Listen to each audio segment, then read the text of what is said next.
Hi friends, இன்றைக்கி நம்ம வீடியோவில் என்ன பார்க்க போகிறோம் அப்படின்னு பார்த்தீங்கன்னா, நிறைய பேர் வந்து கமெண்ட்டில் கேட்டிருந்தீங்க இந்த மாதிரி பிஎஃப் விட்ராயல் டாக்ஸபிலிட்டி பற்றி சொல்லுங்கள். ஏன்னா வந்து நிறைய ஏஜென்ட்ஸ் வந்து ஏமாத்துறாங்க.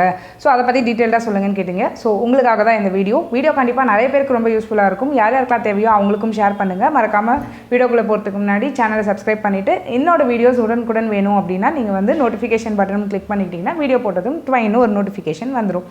Okay fine. ஃபஸ்ட்டு நம்ம வந்து பிஎஃப் விட்ராயல் வந்து டாக்ஸேஷனை ரெண்டாக பிரிச்சுக்கலாம். ஒன்று வந்து கண்டினியூஸ் சர்வீஸ் வந்து நீங்கள் equal to or more than 5 years இருக்கீங்க அப்படின்றது. இன்னொன்று வந்து கண்டினியூஸ் சர்வீஸில் இல்லை லெஸ் தேன் 5 years தான் ஒர்க் பண்ணியிருக்கீங்க அந்த ஆர்கனைசேஷனோட, ஆர் லைக் மொத்தமாகவே நீங்கள் வந்து லெஸ் தேன் 5 years தான் ஒர்க் பண்ணிருக்கீங்கன்னு வச்சுக்கோங்க. ஸோ மோர் தேன் 5 years இருக்கும்போது பிரச்சனையே கிடையாது. டோட்டலாகவே டேக்ஸ் ஃப்ரீ, டேக்ஸும் கிடையாது, டிடிஎஸும் கிடையாது. ஸோ நீங்கள் அந்த விட்ராயலுக்கு வந்து நீங்கள் டேக்ஸ் கட்ட வேணாம், உங்களுக்கு டிடிஎஸும் பிடிக்க மாட்டாங்க. ஸோ லெஸ் தேன் 5 years வரும்போது தான் உங்களுக்கு ரியல் பிக்சரே வருது. ஸோ ரியல் பிக்சர் அப்படின்ற பட்சத்தில் டாக்ஸபிள் ரேட் என்னவா இருக்கும் அப்படின்னு பார்த்தீங்கன்னா அதையே நீங்கள் வந்து 3ஆக பிரிக்க வேண்டியிருக்கும். ஸோ 3ஆக பிரிக்கும் போது என்ன அப்படின்னு பார்த்தீங்கன்னா, ஃபஸ்ட்டு வந்து withdrawal less than 50,000, less than or equal to 50,000. So less than or equal to 50,000 இருக்குன்னா அது டாக்ஸபிள் தான், ஆனால் உங்களுக்கு டிடிஎஸ் பிடிக்க மாட்டாங்க. இதே வந்து மோர் தேன் 50,000 விட்ராயல் இருக்குது அப்படின்னா 2 சினாரியோ பிக்சருக்குள்ளே வரும். அதாவது ஒன்று வந்து உங்களுக்கு பேன் இருக்கா இல்லையா, பேன் ஆக்டிவாக இருக்கா இல்லையா அப்படின்றத பொறுத்து. ஸோ பேன் ஆக்டிவாக இருக்குது அப்படின்னா உங்களுக்கு 10% டிடிஎஸ் பிடிப்பாங்க. பேன் இன்ஆக்டிவாக இருக்குது இல்லை பேன் இல்லை அப்படின்னா உங்களுக்கு 20% டிடிஎஸ் பிடிப்பாங்க. ஸோ 3வது சினாரியோ ஒன்று இருக்குது, அது வந்து எக்ஸப்ஷனல் கேஸ். அது என்னன்னு பார்த்தீங்கன்னா, ஒரு சர்டைன் சினாரியோஸில் வந்து நீங்கள் இது விட்ரா பண்ணிக்கலாம், உங்களுக்கு அதுக்கு டேக்ஸும் கிடையாது. எந்த மாதிரியான சினாரியோஸ் அப்படின்னு பார்த்தீங்கன்னா, உங்களுக்கு ஜாப் லாஸ் இருக்கும், ரெட்ரென்ச்மெண்ட் இருக்கும். ஸோ உங்கள் எம்ப்ளாயர் வந்து க்ளோஸ் பண்ணியிருப்பாங்க பிஸ்னஸே. ஸோ உங்களுக்கு ரொம்ப உடம்பு முடியாமல் போயிருக்கலாம். ஸோ இந்த மாதிரியான கேசஸில் வந்து பார்த்திங்கன்னா இதெல்லாம் தாண்டி வேறு எதனா ரீசன், சொல்ல முடியாத ரீசன்ஸ் அந்த மாதிரி இருக்கலாம். ஸோ இந்த மாதிரி கேசஸ்லாம் பார்த்திங்கன்னா வெரி சிம்பிள். இதில் வந்து உங்களுக்கு டேக்ஸும் பிடிக்க மாட்டாங்க, இது டாக்ஸபிளும் கிடையாது. ஆனால் இதுக்கு நீங்கள் ப்ராப்பர் ப்ரூஃப் கொடுக்கணும். எம்ப்ளாயி ப்ராவிடென்ட் ஃபண்ட் ஆர்கனைசேஷனுக்கு, இபிஎஃப்ஓக்கு நீங்கள் ப்ராப்பரான ப்ரூஃப், இதெல்லாம் வந்து இல்னஸ்னால் அதுக்கான ப்ரூஃபு, எம்ப்ளாயர் வந்து க்ளோஸ் பண்ணிட்டாங்கன்னா அதுக்கான ப்ரூஃபு, ஜாப் லாஸ் ஆச்சுன்னா அதுக்கான ப்ரூஃபு, இதெல்லாம் ப்ராப்பராக கொடுத்து அக்செப்டபிளாக இருந்ததுன்னா உங்களுக்கு அந்த கேஸில் உங்களுக்கு டாக்ஸபிளாக இருக்காது, ப்ளஸ் டிடிஎஸும் பிடிக்க மாட்டாங்க. ஸோ இப்போ இதில் இருந்து வந்து பார்த்தீங்கன்னா சரி ஓகே இப்போ வந்து டிடிஎஸ்லாம் பிடிச்சிட்டாங்க. ஸோ டேக்ஸ் ஃபைலிங் அப்போது இந்த விட்ராயலோட இம்பாக்ட் எப்படி இருக்கும் அப்படின்றது பார்க்கணும் இல்லையா. ஸோ ஜென்ரலாக வந்து பார்த்தீங்கன்னா எல்லாருக்குமே தெரியும், உங்களோட எம்ப்ளாயி கான்ட்ரிபியூஷன் நீங்கள் என்ன பிஎஃப்க்கு கான்ட்ரிபியூட் பண்ணுறீங்களோ அது வந்து உங்களுக்கு 80Cயில் டிடக்ஷனாக கிளைம் பண்ணுவீங்க. ஸோ அந்த மாதிரி நீங்கள் ப்ரீவியஸ் இயர்ஸில் டிடக்ஷன் கிளைம் பண்ணியிருந்தீங்க, லெஸ் தேன் 5 yearsக்குள்ளே நீங்கள் கிளைம் பண்ணியிருந்தீங்க அப்படின்னா அது வந்து திருப்பி டாக்ஸபிளாக அந்த இயரில் ஆஃபர் பண்ணணும். தென் எம்ப்ளாயி கான்ட்ரிபியூஷனுக்குன்னு ஒரு இன்ட்ரெஸ்ட் இருக்கும். எம்ப்ளாயர் கான்ட்ரிபியூட் பண்ணியிருப்பாங்க, ஸோ கான்ட்ரிபியூஷன் பண்ணியிருப்பாங்க ப்ளஸ் எம்ப்ளாயர் கான்ட்ரிபியூஷனுக்கு இன்ட்ரெஸ்ட் வந்திருக்கும். ஸோ மொத்தமாக 4 கேட்டகரி.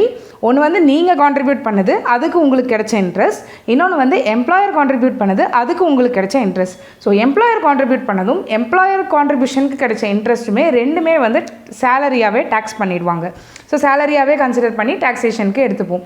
பட் இதுவே உங்களோட இது வந்து பார்த்தீங்கன்னா உங்களோட கான்ட்ரிபியூஷன் நீங்கள் ஏற்கனவே டிடக்ஷன் கிளைம் பண்ணியிருந்தீங்கன்னா அதை ஆட் பேக் பண்ணி இன்கமாக ஆஃபர் பண்ணும். இல்லை அப்படின்னா நீங்கள் வந்து அதை பற்றி வரி பண்ண வேணாம்.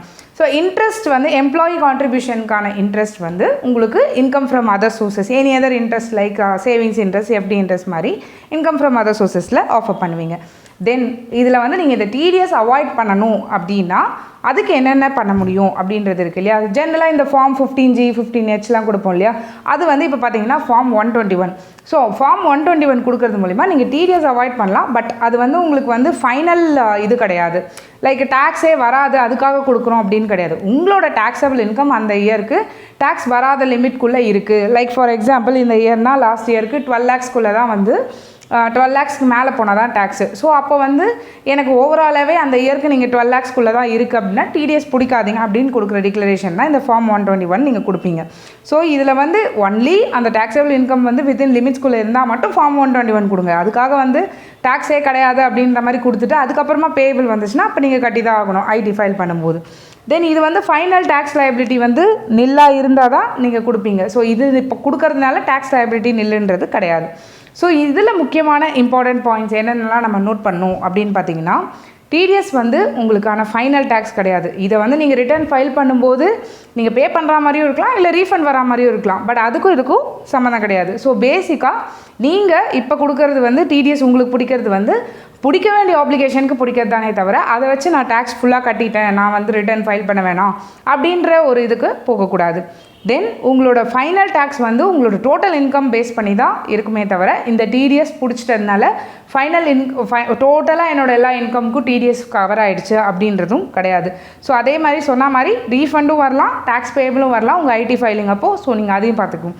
ஸோ இதில் என்னென்ன டாக்குமெண்ட்ஸ் நீங்கள் சப்மிட் பண்ணணும் பிஎஃப் விட்ராயல் ரிலேட்டடாக இருக்கும்போது அப்படின்னு பார்த்தீங்கன்னா, பேன், உங்கள் PAN and Aadhaar linked copy, அதுவும் வந்து இபிஎஃப்ஓடையும் லிங்காக இருக்கணும் அது. Then form 16C, then PF passbook கொடுக்கணும். தென் இந்த எக்ஸப்ஷனல் கேசஸ் சொன்னேன் இல்லையா, ஜாப் லாஸ், அதுக்கப்புறம் இல்னஸ், இதெல்லாம் அதுக்கு எதுனா ப்ரூஃப் இருந்தால் அதையும் கொடுக்கணும்.